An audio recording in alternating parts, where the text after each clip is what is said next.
क्या पाप पुण्य मजहबों के आधार पर होते हैं और क्या सभी मजहबों वाले लोग अपने अपने ईश्वर अल्लाह गॉड इत्यादि को अलग अलग मानते हैं? इसका उत्तर है ऐसा नहीं है। वास्तव में उस सर्वोपरि शक्ति को मानते तो सभी धर्मों के लोग एक ही हैं, किंतु वे उस सर्वोपरि शक्ति के नियमों को, उसकी पसंद को अलग अलग मानते हैं। यानी ये तो सब मानते हैं कि शक्ति, सर्वोपरि शक्ति एक ही है, लेकिन उसकी पसंद नापसंद को अलग अलग मानते हैं। उदाहरण के रूप में हिंदुओं का मानना है कि सर्वोपरि शक्ति अर्थात ईश्वर किसी भी निर्दोष प्राणी की हिंसा को पसंद नहीं करता, उसे बुरा समझता है और ऐसी हत्या करने वालों को वो दंड देता है। जबकि मुसलमानों का मानना है कि उस सर्वोपरि शक्ति अर्थात अल्लाह ने मनुष्यतर कुछ जीवों को छोड़कर शेष सभी को इंसान के भोजन हेतु बनाया है और बकरीद पर पशु की कुर्बानी के रूप में उसकी हत्या करने का पुण्य होता है तथा ऐसा करने वाला व्यक्ति अर्थात पशु की कुर्बानी करने वाला व्यक्ति अल्लाह को विशेष पसंद है। हिंदुओं का मानना है कि ईश्वर उससे प्रसन्न नहीं रहता जो अनावश्यक रूप से एक पत्नीव्रती नहीं होते। मैं फिर दोहरा रहा हूँ इस बात को। हिंदुओं का मानना है कि ईश्वर उन लोगों से प्रसन्न नहीं रहता जो अनावश्यक रूप से एक पत्नीव्रती नहीं होते, अर्थात अपनी पत्नी के अतिरिक्त अन्य किसी भी महिला से शारीरिक संबंध बनाते हैं। इनका मानना है कि हर पुरुष को चाहिए कि वह अपनी पत्नी के अतिरिक्त किसी भी अन्य महिला को अपनी माता, बहन, बेटी के रूप में ही देखे। जबकि मुस्लिमों का मानना है कि एक साथ 4 पत्नियां रखना गुनाह या पाप नहीं है और रिश्ते की यानी सगी को छोड़कर बाकी माँ, बहन, बेटी के समान महिला से भी विवाह किया जा सकता है।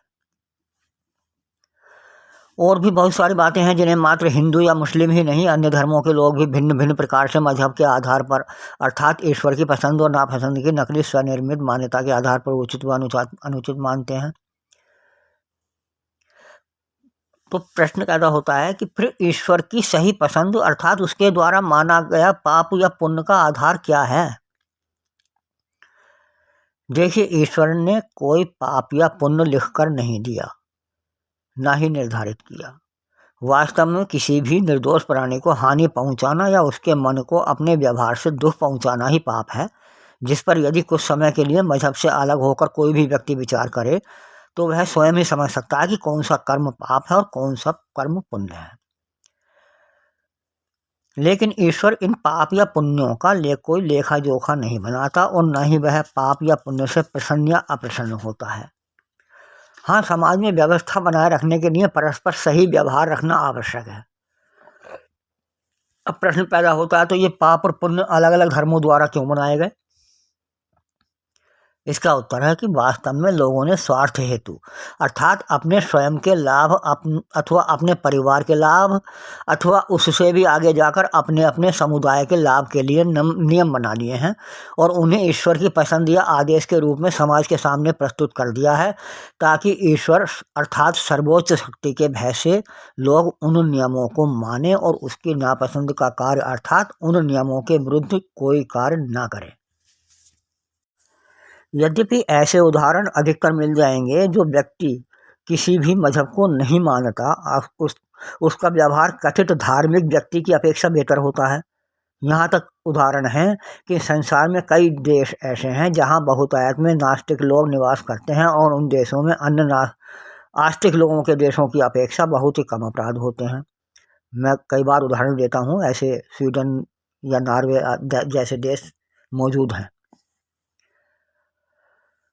अब अगला प्रश्न पैदा होता है कि मैं किस आधार पर कह सकता हूं कि आप मेरे विचार सही हैं? मुझसे कोई प्रश्न कर सकता है कि आप किस आधार पर कह सकते हैं कि आपके विचार सही हैं? तो मेरा उत्तर है कि जब विरोधी मान्यताएं हैं तो वे सभी तो सही नहीं हो सकती। किन्हीं भी दो परस्पर विरोधी मान्यताओं में सत्य तो एक ही होगी। हाँ, दोनों गलत तो हो सकती हैं। तो उन्हें सत्य का पता लगाने हेतु अर्थात किस धर्म की कौन सी बात सही है इसका निश्चय करने के लिए सभी मतांतरों के लोग एक डिबेट क्यों नहीं कर लेते, जिसमें धर्म ग्रंथों को नहीं अपितु अनुभवों व विज्ञान को आधार माना जाए। अर्थात विज्ञान सम्मत व तर्कसंगत बातों को ही सही माना जाए, ऐसी डिबेट क्यों नहीं कर लेते हैं। वास्तव में इस कसौटी पर सभी मजहब फेल हो जाएंगे, इसलिए डिबेट नहीं करते, क्योंकि सभी मजहबों की मेरी परिचित बातों में सभी बातें तो सही नहीं हैं। किसी की कुछ बातें गलत हैं, किसी की कुछ बातें गलत हैं। इसलिए सारे मजहब किसी भी एक मजहब की बात को पूरी तरह नहीं मान सकते। अब प्रश्न होता है फिर सही है क्या?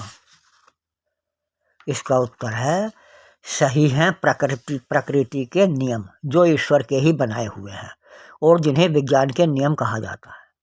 उन्हीं के आधार पर जो सर्व समाज के कल्याण हेतु नियम बनाए जाते हैं, उन्हीं को सही सामाजिक नियम कहा जा सकता है। किंतु फिर भी ये नियम ईश्वर की पसंद या नापसंद से कोई संबंध नहीं रखते, क्योंकि ईश्वर किसी भी वस्तु या व्यवहार को पसंद या नापसंद अर्थात प्रेम या घृणा नहीं करता। प्रेम या घृणा करने वाले गुण प्राणी में होते हैं, ईश्वर में नहीं।